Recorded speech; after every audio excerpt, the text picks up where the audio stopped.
What the hell are you? We are Venom. Venom is one of those characters fans had been waiting to see in live action for decades. A brutal, dark alien monster, but also with a unique charisma that made him a fan favorite since the comics and animated series. The funny thing is, his path to the big screen was anything but easy. First, there were failed attempts, then a controversial debut, later an epic rebirth, and finally a trilogy that closed his story in theaters. Today, we're going to look at the full live-action evolution of Venom, from the movie that never saw the light of day in the 90s to the final sacrifice of Eddie and his symbiote. Before we begin, don't forget to hit the like button and subscribe if you haven't already. Now, let's dive in. The Venom That Never Was, 1997. Back in the 90s, Venom was already a phenomenon in comics and the Spider-Man animated series. His popularity was so huge that New Line Cinema planned a live-action movie in 1997. The concept was much darker, almost horror-like, showing Eddie Brock transforming into Venom as a deadly alien monster. The first draft was written by David S. Goyer, who later became famous for Blade and the Dark Knight. The plot would have placed Venom as the protagonist, probably in an anti-hero style story, but the project never made it past development. Why? At the time, Marvel was going through a financial crisis, and the character rights were scattered across different studios, creating a legal mess. The movie was shelved. There are no official images, but the idea was to go for a dark, practical look, using makeup effects similar to Spawn, 1997. That's why many fans later edited scenes from Spawn to fake a 90s Venom movie. Some of those mock trailers are still floating around on YouTube today.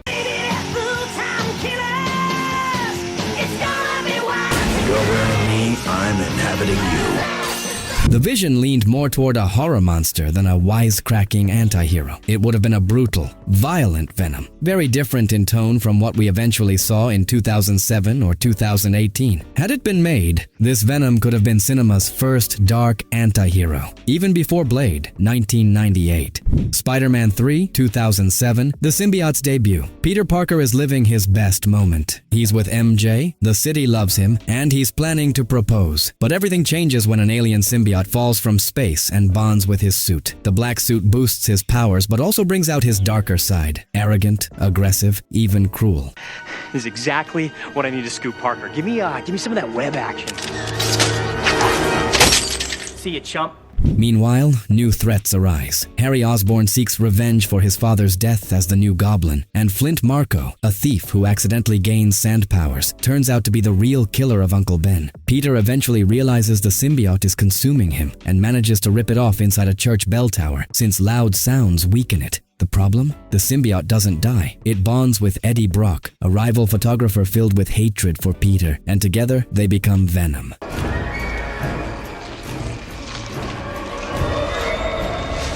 The story climaxes with Venom kidnapping MJ and a brutal fight at a construction site. This Venom is thinner than the comic version, looking more like a dark Spider-Man with fangs and white eyes. Not the massive, intimidating monster fans had imagined, but a more humanoid design. The symbiote was brought to life using fluid simulation, CGI, blending digital effects with live-action shots. At the time, animating that slimy, living texture was a major challenge.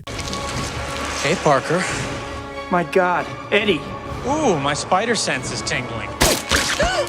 Which Venoms appear in this movie? Peter Parker with the black suit, Eddie Brock as Venom. Director Sam Raimi was never a Venom fan. He included the character only because the studio pressured him. That explains why many fans feel Venom was shoehorned into the movie. Venom, 2018, The Monster's Rebirth. Now we jump to San Francisco. Eddie Brock is a journalist who gets into trouble investigating the Life Foundation, led by Carlton Drake, who's experimenting with symbiotes from space. During one of these tests, one of the creatures bonds with Eddie, and this is where the true Venom we had all been waiting for comes to life.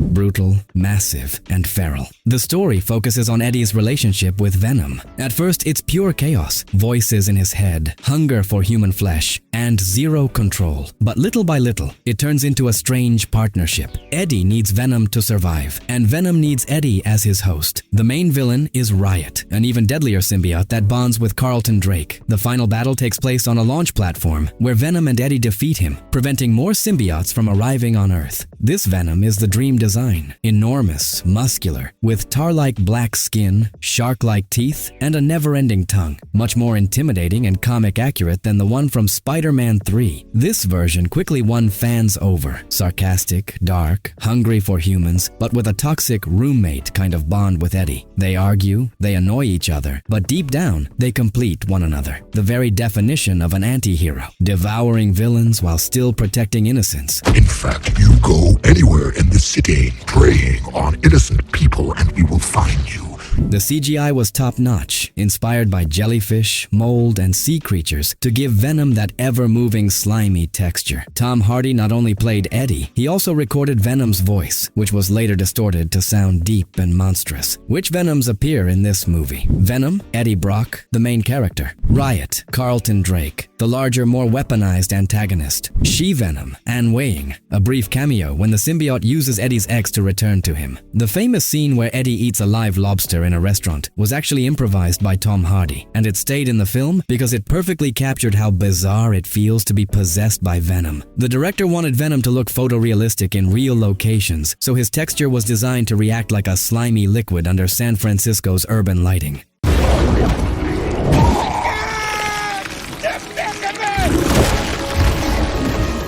Venom, Let There Be Carnage, 2021. The story picks up with Eddie Brock trying to rebuild his career as a journalist while now living with Venom in his daily life. Their relationship feels like a dysfunctional couple. They fight over food, over who controls the body, and even over Eddie's personal choices. The big villain here is Cletus Cassidy, a psychotic serial killer Eddie interviews in prison. During a confrontation, a fragment of Venom's symbiote ends up bonding with Cletus, giving birth to Carnage, a far bloodier, more chaotic, and dangerous version.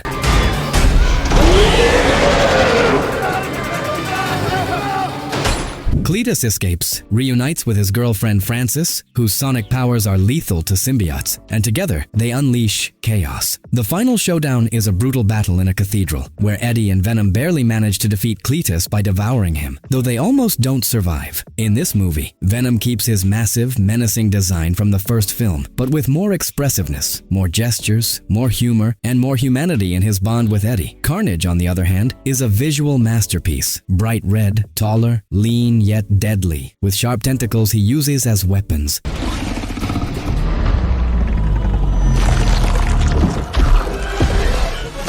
His design radiates pure chaos. Personality, Venom, sarcastic, gluttonous, and increasingly protective of Eddie. Here he leans more into the anti-hero role than in the first movie. The CGI for Carnage was crafted to make his movements feel unsettling, always unstable, always threatening. Tom Hardy didn't just act in the movie, he also helped write the story. The couple-like dynamic between Eddie and Venom was compared by many fans to a very peculiar romantic comedy. Spider-Man: No Way Home, 2021. While Venom isn't a main character, his appearance is crucial. In a post-credit scene, we see that after Doctor Strange's multiverse spell, Eddie and Venom are briefly pulled into Tom Holland's MCU universe. They end up in a bar in Mexico, where Venom becomes obsessed with the idea of meeting Spider-Man. We here at the Daily Bugle will not rest until we've uncovered the behind his web of lies. But before they can do anything, Strange's spell sends them back to their own universe. The interesting part, a small fragment of the symbiote is left behind in the MCU, opening the door for a future crossover with Spider-Man. Venom's design is basically the same as in the previous films, though here we only see drunk Eddie and a quick glimpse of the symbiote. Venom: The Last Dance, 2024, the final chapter. After the multiversal chaos of Spider-Man: No Way Home, Eddie Brock and Venom are back in their own universe. But peace doesn't last long. They're being hunted. Both humans and symbiotes are after them. To make matters worse, Null, the god of the symbiotes, sends alien creatures called xenophages to capture them and extract the codex. Till you find this key, find me the codex. A vital energy Venom carries. What follows is a frantic chase through deserts, secret labs in Area 51, and highways toward Las Vegas. Along the way, they encounter characters like a hippie family, an allied scientist, and General Strickland, all caught up in the conspiracy. In the climax, Venom chooses to sacrifice himself. He fuses with the xenophages, lures them into acid tanks, and destroys them, ensuring the codex doesn't fall into Null's hands. I'll never forget you. Don't forget me either. the Eddie. Eddie, devastated, doesn't know if his symbiote friend survived. In this film, Venom is the most cinematic he's ever looked. His slimy skin reacts realistically to the environment. His movements carry real weight, and he feels like a living creature. The visual effects are sharper than ever, blending advanced CGI with practical shots to make every punch, leap, and symbiotic tendril look tangible and real. This Venom is no longer a rookie. He's a conscious protector. Still sarcastic, yes, but now showing loyalty and a deep bond with Eddie. Although critics complained about the tangled plot, Hardy's performance and the action sequences were praised. Which Venoms appear in this movie? Venom, Eddie Brock, protagonist and emotional core. Xenophagus, alien symbiote creatures, both physical and symbolic antagonists. Null, teased in a post-credits scene, representing the ultimate threat. Several other Venoms briefly bonding with human hosts. Get the Codex out of here!